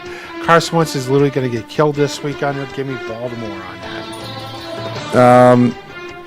Yeah, I mean, what is going on with Philly? I mean, let's be real. Carson Wentz is, well, again, what Philly is, their offensive line is terrible. They have no really receivers. They're great up front, but their secondary is putrid. Yeah, so, I mean, yeah, I'm all about them Ravens. All right, Indianapolis is at home. They're a 9-point favorite against Cincinnati on there. Both came off losses. Cincinnati's really not that good on there. I think this is a rebound week for Indy, so give me the Indy. Yeah, this is a good time for that. Yeah, I'm with you. Burrows is doing great, but that team around him is a dumpster fire. I'm going to take the Colts as well. All right, Green Bay is going down to Tampa. They're 1.5-point favorite on the road. Tampa came off a hard loss last week on there. Tom Brady forgot to count the 4. Green Bay's coming off the bye. They're pretty much healthy on there. Give me Green Bay because, again, I'm not buying Tampa on there. I think their defense is really not that good. Yeah, I think Tampa's okay, but they're not as good as Green Bay. Green Bay is one of the top 3 to 5 teams in the league. I don't care how you slice it and which way you look at it, and Tampa's not. I'm taking my man Aaron. All right, we got the Miami is at home. They're a 9.5-point favorite against the Jets. Well, yeah. Miami, because it's the Jets. Yeah, because it's the Jets. We just talked about against the Jets at all costs. I was about to say, we're going to say a lot of that this year. You're going to put the line. The Jets will be the underdog, and we will say yes. And that will just be our pick every fucking time. You see the Jets. If you have a survival game you play, always pick whoever's playing the Jets to be your winner, and you'll be fine. All right, this week game got moved back a week because of COVID on there. New England is a 10-point favorite at home against Denver on there. This is actually a 1 o'clock game on there. So, the schedule's all screwed up. Yeah, it's all over the place right now. I got New England on there. Cam's tested negative, so he'll be back on there. That was my Denver first question. Really doesn't have any quarterback play on there unless you're going to Brett Rippon probably will play again on there. Who knows if Melvin Gordon's going to play because he tested he got a DUI last night. So. Yeah, yikes. Yeah, I'm with New England. If Cam's back, I'm on the New England bandwagon. Really, that's their main kind of thing that's driving them right now offensively. And then this game got moved to Sunday night. The Rams are a 3.5-point favorite on the road at Frisco. Frisco's just beat up with the war of attrition. Oh, yeah. Garoppolo got benched because he had a terrible first half. Rams actually looks like Goff is looking pretty good this year, and the defensive actually is really looking great over the past couple of weeks. So give me the Rams.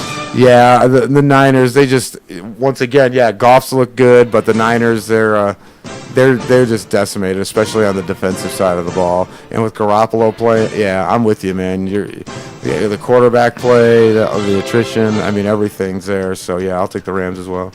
All right, we got 2 Monday night games. Yay! We've got Kansas City at Buffalo. They're a 3.5-point favorite on the road. KC lost last week. Buffalo lost last week. I'm going to go with KC on it. I think Mahomes will basically right the ship a little bit on there this week. I would fully expect that. Sure, absolutely. I like Buffalo and all that, and I'm with the Bills Mafia on the come up, but it's hard to bet against KC in any game this year, and I think they want a little redemption from this past week as well. So. And then we got the later game on there is Arizona is at Dallas. Arizona's on the road, a 2.5-point favorite on there. Again, the Red Ryder BB gun against Kyler Murray on there. Arizona is actually 3-2. Dallas is 2-3 on there. Dallas's defense is terrible. Give me Arizona. Yeah, I thought I was going to get one on you here, Moose, and I like Arizona, and I was thinking Arizona. And you know what? I'm going to go Dallas. You're going. I'm going to go Dallas just for the hell of it. Where the hell did that come from?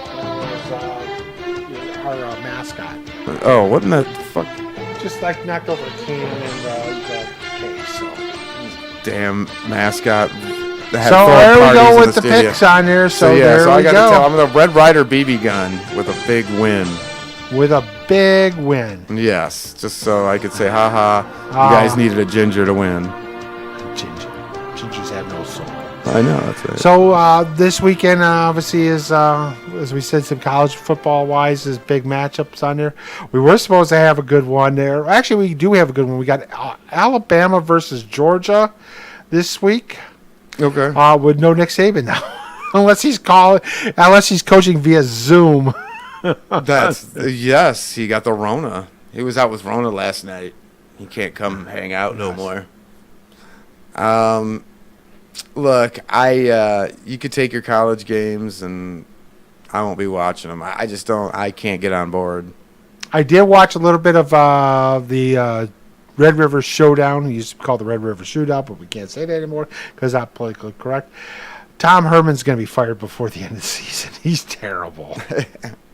We're going to win. We're going to kick it early on there and third down until we get the win, and he misses the kick. The son of a bitch. Yeah, handoff between the hash, get a couple yards, maybe, and then try the kick then. But anyway, the college football thing for me, it's a little hard to get on board with all the crazy stuff that's been going on with the COVID. And because we got 3 games postponed. Oklahoma State, Baylor postponed. LSU, Florida postponed. Vanderbilt, Missouri postponed. Yeah, it's not going to get any better. No, it's not. It's only going to get worse. Yeah, unfortunately, and that's the. And we called it, dude. This is the one thing I don't want to be right about. No, you know what I'm saying? Like I take no pride at all in being correct on this one. This one pains me to no end because I like college football. I want to watch college football. I can't support this shit, what they're doing right now. No. So I'm not watching them. You know, and these games and these matchups are an abomination really anyway.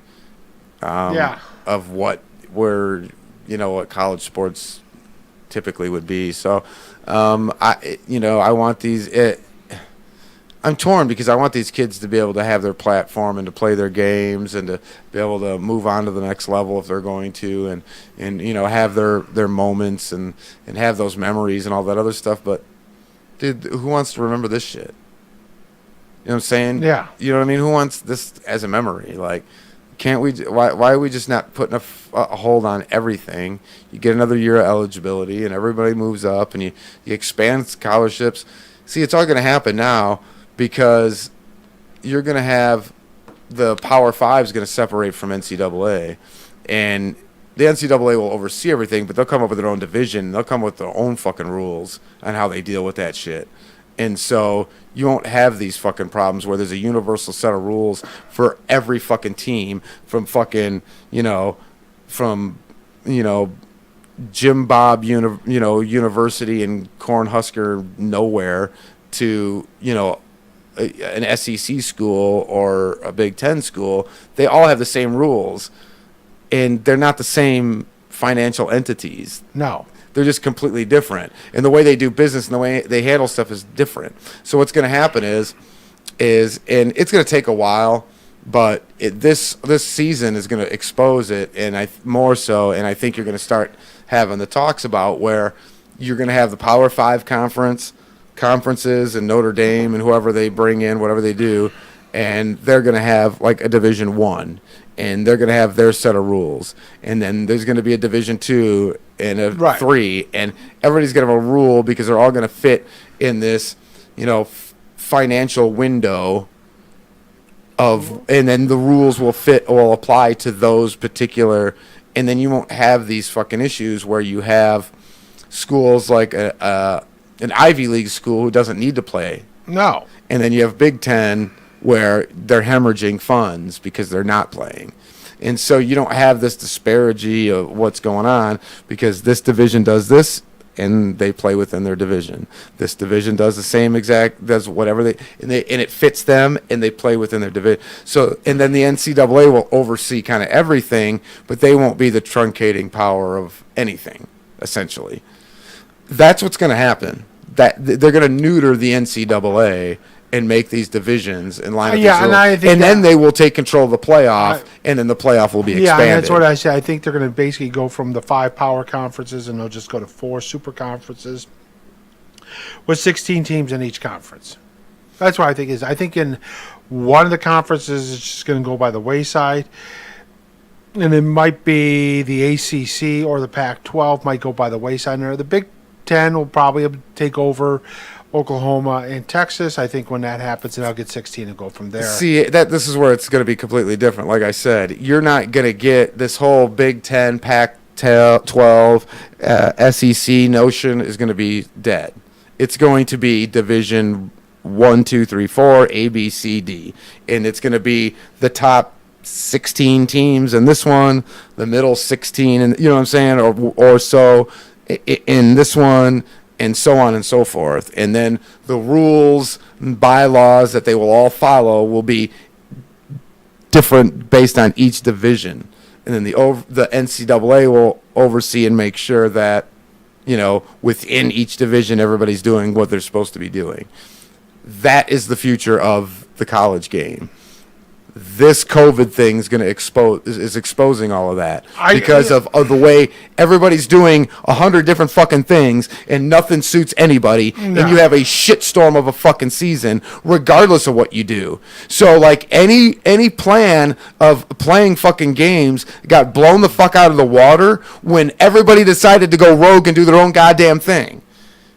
That is what they're going to address. They don't give a fuck about the health and well-being of the student athlete, or they wouldn't be playing the fucking games. Well, that's true on there, but this is purely about money and how you can get the games in to make money. And this is what is the issue. It's not the health of the players. You know why, again, but also, too, is like the conferences also build upon also, too, is academic-wise on there. Because, again, the Big Ten pulls in so much money academic-wise from grants and research and so forth-wise, which pales in comparison how much money they pull in on there. I mean, whereas the academic-wise, they're pulling in hundreds of millions of dollars. But Princeton does, too. But, again, the Ivy League pulls in way so much more money on there. They're by far, again, that's why that's what I'm saying. They'll have these divisions that'll change that. Right, but you're saying like the Ivy League pulls in billions in research. Right. The Big Ten pulls in billions in research and grants and so forth wise on there.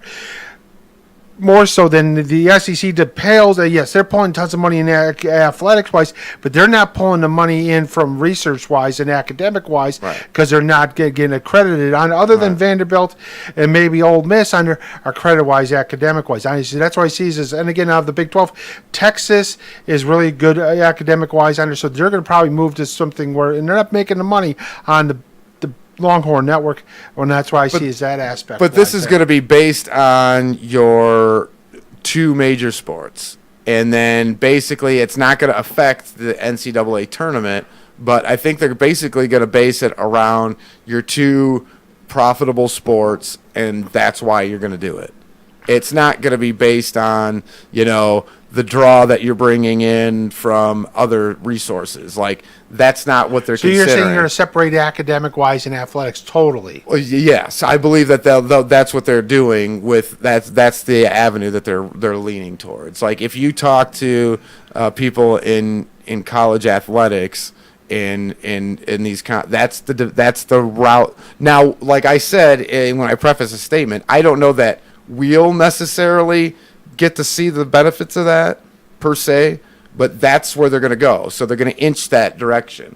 So could that be something that, like, this is something that is actually being spoken about that would never be talked about, whispered about before, is actually coming up in conversation. So you're leaning in those directions. So what I'm saying to you now sounds kind of crazy, but they're actually talking about it. This would never have been a talking point 5 years ago.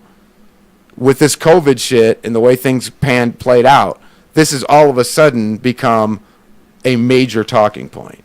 Not just one where, okay, haha, funny. No, let's actually talk about it.